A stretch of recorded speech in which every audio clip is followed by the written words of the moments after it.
Hey everybody, happy Friday. Coach Scott, CrossFit Durable, bringing you your at-home workout for Saturday, April 4th. Tomorrow's workout is going to be a two-piece series, conditioning to start and then a little bit of strength at the end. We're going to utilize our odd object or our backpacks. Make sure we load them up a little bit. I'm going to recommend you go a little light for the conditioning piece and then add a little bit more weight for our strength piece.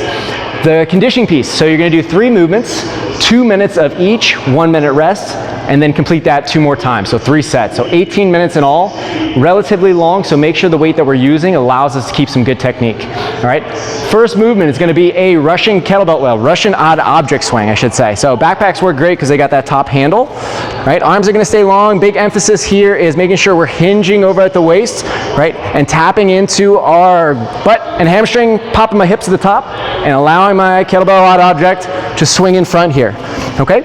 Notice as I'm allowing it to go, I'm not using my shoulders to raise it, right? I'm allowing the momentum I create through my hips to carry over into the backpack. My eyes are gonna be following my chest. A lot of times what people most likely do is they go forward on their knees like a squat almost. So they're trying to keep in this upright position. It puts a lot of torque or a lot of pressure into your lower back. Avoid that. Learn to hinge backwards like you're trying to close your car door, all right? Next movement you guys are gonna do, you're gonna be doing a reverse lunge. So weight can be anywhere you like it. If you like it, throw it on your back. This would probably be the easier of the two. In front harder, overhead, you're crazy, but give it a go. So 2 minutes, step back, alternating reverse lunges. Back knee touches, come forward. For these workouts, I wouldn't be worried about the number of reps you're doing. Just try to maintain that work, for that duration. That's it, all right? Third movement, a little bit more complex. So we're gonna be doing a Russian or a Turkish get up.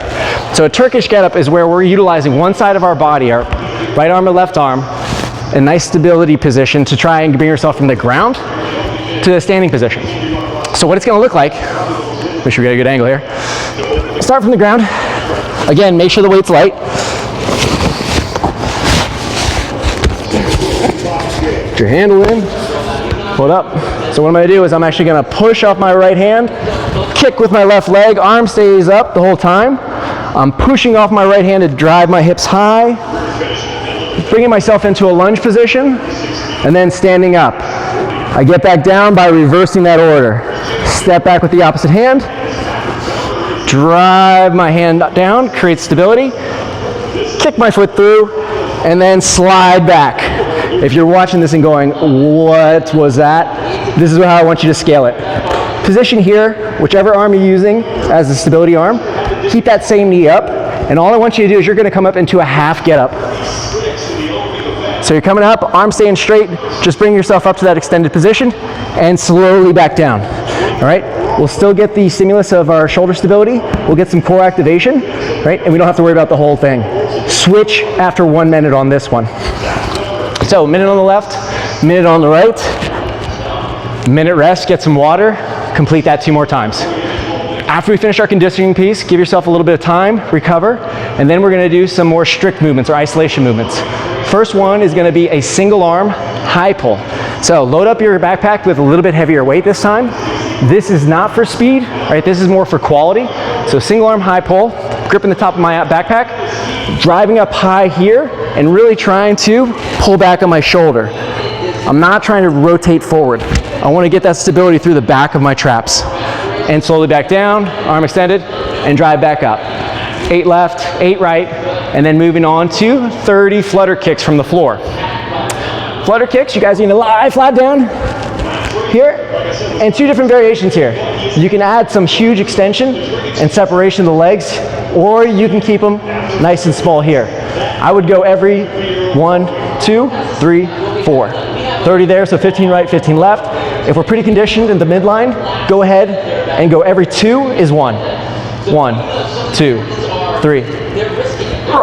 And last one, shoulder presses from the kneeling position.